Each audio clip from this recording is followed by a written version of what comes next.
Hi friends, welcome to Harish academy. ఈరోజు వార్తలు నిలిచిన జాతీయ అంతర్జాతీయ రాష్ట్రీయ అంశాల గురించి, వార్తలు నిలిచిన వ్యక్తులు, అవార్డులు, పుస్తకాలు, మరి క్రీడా సంబంధిత సమాచారం, ఒక్కొక్క అంశాన్ని వివరంగా తెలుసుకుందాం. ఈరోజు ఫస్ట్ టాపిక్ వచ్చేసి ఇటీవల మలేషియాకి సంబంధించి ఒరాంగుటాన్ డిప్లొమసీ వార్తల్లోకి వచ్చింది. రానున్న టీఎస్పీఎస్సీ గ్రూప్ 1 ఎగ్జామినేషన్లో కానీ లేదా గ్రూప్ 2 ఎగ్జామినేషన్లో కానీ ప్రిలిమ్స్ పాయింట్ ఆఫ్ వ్యూలో డైరెక్ట్గా ఒక ప్రశ్న అడిగే అవకాశం ఉంది. ఇటీవల ఒరాంగుటాన్ డిప్లొమసీ అనే అంశంతో ఏ దేశం వార్తలు నిలిచింది అని, లేదా ఇటీవల ఏ దేశం నుండి పామాయిల్ కొనుగోలు చేసినందుకు గాను ఆ కొనుగోలు చేసిన దేశానికి పామాయిల్తో పాటు ఒరాంగుటాన్స్ని కూడా పంపిస్తామని వార్తలు నిలిచిన దేశం ఏది అని చెప్పేసి మలేషియా. సో ఇక్కడ అబ్జర్వ్ చేస్తే south east Asian nation, so south east ప్రాంతం, ఆసియా ఖండంలోని సౌత్ ఈస్ట్ ప్రాంతంలో ఉన్న ఒక దేశం మలేషియా. ప్రపంచంలో పామాయిల్ ప్రొడక్షన్లో నెంబర్ 1 పొజిషన్లో ఇండోనేషియా ఉంటే నెంబర్ 2 పొజిషన్లో మలేషియా ఉంది. ఇటీవల పామాయిల్ ఎగుమతులను ప్రోత్సహించడానికి ఏ దేశం అయితే ఆ దేశం నుండి పామాయిల్ని కొనుగోలు చేస్తుందో ఆ కొనుగోలు చేశాక ఒరాంగుటాన్స్ ఈ జీవులను కూడా పంపిస్తామని చెప్పేసి ఒక కీలకమైన అంశంతో వార్తలకు వచ్చింది. దీని క్రిటిక్స్, విమర్శకులు చాలా రకాలుగా విమర్శిస్తున్నారు. ముఖ్యంగా ప్రస్తుతం మలేషియా దేశంలో ఈ వృద్ధి అనే అంశాన్ని దృష్టిలో ఉంచుకొని చాలా వరకు కూడా పారిశ్రామికీకరణలో భాగంగా డిఫారెస్టేషన్ యాక్టివిటీస్ చేసింది మలేషియా. అందులో భాగంగా ఒరాంగుటాన్స్ యొక్క ఆవాసాలు ఉంటాయి కదా, అవి కూడా డిస్టర్బ్ అయిపోయినాయి. ఇటువంటి పరిస్థితుల్లోనే మలేషియా ఈ నిర్ణయం తీసుకుందని చాలా మంది క్రిటిక్స్ కూడా విమర్శిస్తున్నారు. సో పక్కన పెడితే మనకి ఇవన్నీ అవసరం లేదు. డైరెక్ట్గా గుర్తుపెట్టుకోవాల్సింది ఏంటంటే ఇటీవల ఏ దేశము ఆ దేశం నుండి పామాయిల్ను కొనుగోలు చేసిన దేశాలకు పామాయిల్తో పాటు ఒరాంగుటాన్స్ని కూడా పంపిస్తామని చెప్పేసి ఒరాంగుటాన్ డిప్లొమసీని ప్రతిపాదిస్తూ వార్తల్లోకి వచ్చింది అని అంటారు. సో మలేషియాని గుర్తుపెట్టుకోండి. అండ్ నెక్స్ట్ ఇండియన్ ఎకానమీకి సంబంధించి ఇటీవల కాలంలో చాలా అంశాలను మనం చూస్తున్నాం. ఈరోజు మరొక అంశం, స్థూల ఆర్థిక వాతావరణం అనుకూలంగా ఉండడంతో భారత్ 2025 సంవత్సరంలో ప్రపంచంలో జపాన్ దేశాన్ని అధిగమించి 4వ అతిపెద్ద ఆర్థిక వ్యవస్థగా నిలవబోతోందని చెప్పేసి. సో ప్రపంచంలో అతిపెద్ద ఆర్థిక వ్యవస్థలు మనకు టాప్ 3 లేదా టాప్ 5 గుర్తుంచుకోవాలి.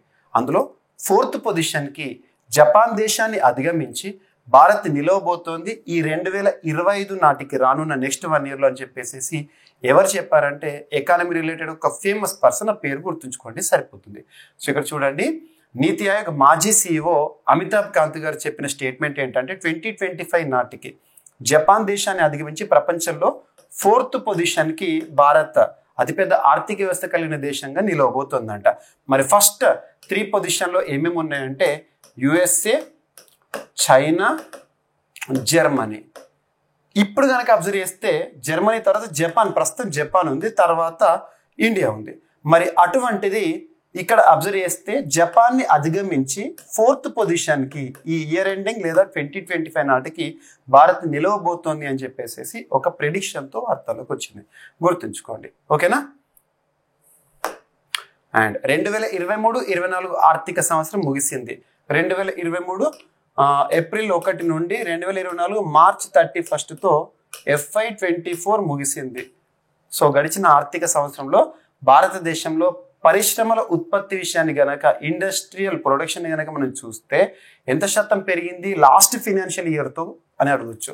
ఇక్కడ 2022-23 ఆర్థిక సంవత్సరంతో 2023-24 ఆర్థిక సంవత్సరంలో పరిశ్రమల ఉత్పత్తిని గనక, ఆ గ్రోత్ రేట్ని గనక చూస్తే ఎంతగా నమోదైందంటే 5.8% పెరిగినట్లు భారత ప్రభుత్వానికి చెందిన, కేంద్ర ప్రభుత్వం చెందిన నేషనల్ స్టాటిస్టికల్ ఆఫీస్ ఇటీవల డేటాను వెల్లడించడం జరిగింది. 2023-2024లో భారతదేశంలో పరిశ్రమల ఉత్పత్తి ఎంత శాతం పెరిగింది, direct point. And next, Bangladesh మరియు భారత్ మధ్య కుదిరిన ఒక ఒప్పందము, అధికారులకు శిక్షణనిచ్చే ఒక ఒప్పందము. దీనికి సంబంధించి చూడండి, 2025 అంటే నెక్స్ట్ ఇయర్ నుండి 2025 నుండి 2030 వరకు 1500 మంది బంగ్లాదేశ్ అధికారులకు భారతదేశంలో శిక్షణ ఇవ్వడానికి department of administration reforms and public grievance భారతదేశం సంబంధించి సేమ్ అక్కడ బంగ్లాదేశ్ సంబంధించిన శాఖ మధ్య కుదిరిన ఒప్పందం వార్తల్లోకి వచ్చింది. సో ఇటీవల ఏ దేశానికి సంబంధించిన 1500 మంది అధికారులకు శిక్షణ ఇవ్వడానికి ఒప్పందం వార్తలోకి వచ్చిందంటే భారత్, బంగ్లాదేశ్ అని గుర్తుపెట్టుకోండి. And next IITs. తరచూ వార్తలు నిలుస్తున్న ఐఐటీస్ ఏవైతే ఉంటే వాటిపైన ప్రత్యేక శ్రద్ధ చూపండి. మీకు ఆల్మోస్ట్ ఎవ్రీ 2 డేస్కి ఒకసారైనా ఐఐటీ రిలేటెడ్ టాపిక్స్ని మీకు చెప్తున్నాను. ఎందుకు చెప్తున్నానంటే రీసెంట్గా ఏపీపీఎస్సీ గ్రూప్ 1 ప్రిలిమినరీ పేపరే చూడండి, 5 ప్రశ్నలు ఐఐటీలకు సంబంధించి వచ్చినాయి. మీకు లాస్ట్ 2 ఇయర్స్ నుండి నేను ఐఐటీస్ అని చెప్తూనే ఉన్నాను. సో ఇక్కడ చూడండి ఒక ఒప్పందము. డిఫెన్స్ రీసెర్చ్ డెవలప్మెంట్ ఆర్గనైజేషన్, భారతదేశంలో రక్షణ రంగానికి సంబంధించి పనిచేస్తున్న అత్యున్నత సంస్థ. ప్రస్తుతం ఈ సంస్థకి చీఫ్గా సమీర్ వి కామత్ గారు విధులు నిర్వర్తిస్తున్నారు. ఈ సంస్థ ఒక ఐఐటీతో ఒప్పందం కుదుర్చుకుంది. ఏ ఐఐటీ అంటే ఒడిశా రాష్ట్రంలో ఉన్న IIT Bhubaneswar IIT, Indian Institute of Technology Bhubaneswar. దేనికి సంబంధించిన ఒప్పందం అంటే ఎలక్ట్రానిక్ వార్ఫేర్ మరియు ఆర్టిఫిషియల్ ఇంటెలిజెన్స్, కృత్రిమ మేధ ఆధారిత నిఘా మరియు పవర్ సిస్టమ్లు, రాడార్ సిస్టమ్లలో పరిశోధనను ముందుకు తీసుకువెళ్లే లక్ష్యంతో ఒక కీలక ఒప్పందాన్ని వీళ్ళు ప్రారంభించడం జరిగినాయి. ఇటీవల ఏ 2 సంస్థల మధ్య ఒప్పందం, దేనికి సంబంధించిన ఒప్పందం. ఇదే పర్పస్. ఏదైనా వార్తలు ఎంవాయిస్ వార్తలకు వచ్చినాయి అంటే పర్పస్ ఏంటో గుర్తుంచుకోండి సరిపోతుంది. అండ్ ఇటీవల ఐఐటి గౌహతి, అస్సాం రాష్ట్రంలోని IIT Indian Institute of technology Guwahati వారు అభివృద్ధి చేసిన హై పర్ఫార్మెన్స్ మెటీరియల్స్, ముఖ్యంగా సూపర్ కెపాసిటర్స్ ఏవైతే ఉంటాయో సూపర్ కెపాసిటర్స్ లో ఉపయోగించే హై పర్ఫార్మెన్స్ మెటీరియల్ ని అభివృద్ధి చేస్తూ వార్తలు ఇచ్చిన ఐఐటి ఏదంటే IIT Guwahati. So novel material అంటే అధునాతన, కొత్త. నావెల్ అంటే కొత్త. Novel materials and methodology that significantly enhances performance metrics. Super capacitors యొక్క పర్ఫార్మెన్స్ ని మరింత అద్భుతంగా తీర్చిదిద్దే ఒక అధునాతన మెటీరియల్స్ ని అభివృద్ధి చేస్తూ వార్తల్లోకి వచ్చిన ఐఐటి ఏదంటే ఐఐటి గౌహతి. అండ్ డ్రాగన్కి సంబంధించి ముఖ్యంగా చైనా తయారు చేసిన ఒక అధునాతన రాకాసి యుద్ధ నౌక ఫ్యూజియన్ వార్తల్లోకి వచ్చింది. ఇప్పటి వరకు అమెరికాకి మాత్రమే పాసిబిలిటీస్ ఉండే ఒక రాకాసి నౌక ఈరోజు చైనాకి సంబంధించి కూడా వార్తల్లోకి వచ్చింది. దాని పేరు ఏంటంటే ఫుజియాన్. చైనా తన అమ్ముల పొది అంటే ఆయుధాలకు సంబంధించి అమ్ముల పొదిలోని రాకాసి యుద్ధ నౌకను పదును పెడుతోంది. ప్రపంచంలో అమెరికా మాత్రమే వాడే కొన్ని రకాల టెక్నాలజీలను డ్రాగన్ దీనిలో అమర్చిందంట.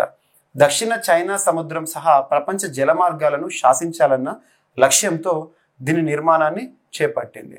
దీంతో ఆసియాలో అతిపెద్ద విమాన వాహక నౌకను తయారు చేసిన దేశంగా రికార్డు సృష్టించింది. ఫుజియాన్ అనే ఈ షిప్ పై ప్రాథమిక పరీక్షలు కూడా పూర్తయినాయంట. ఇటీవల ఫుజియాన్ అనే షిప్ వార్తల్లోకి వచ్చింది. ఏ దేశానికి సంబంధించి అంటే చైనా అధునాతనమైన నౌక.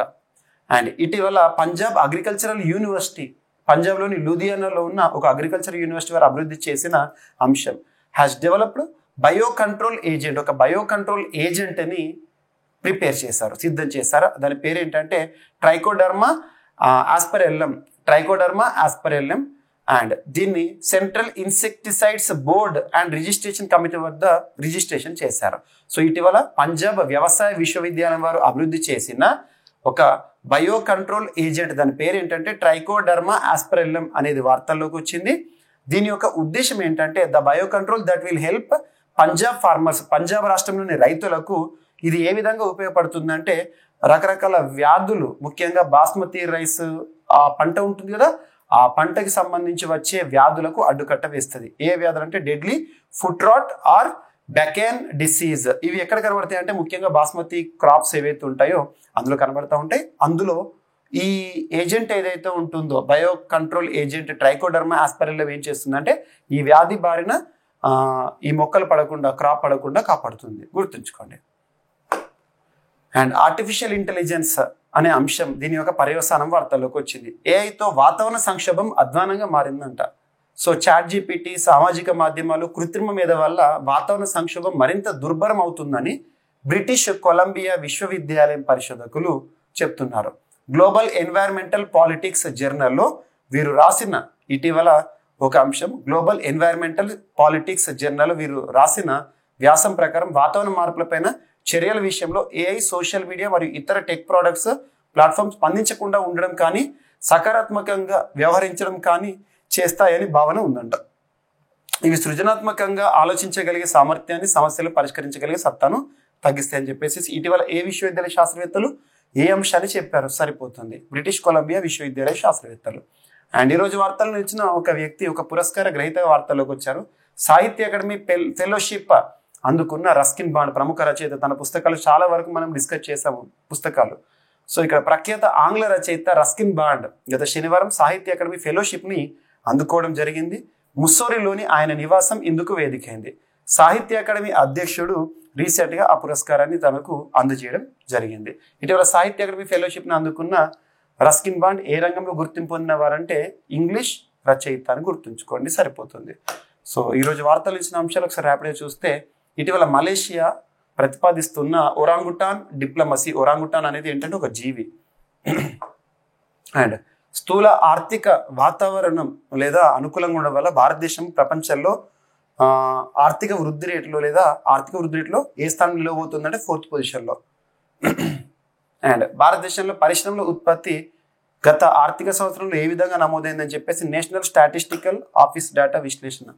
అండ్ 2025 నుండి 30 వరకు 1500 మంది బంగ్లాదేశ్ అధికారులకు శిక్షణ ఇవ్వడానికి కుదిరిన ఒప్పందము.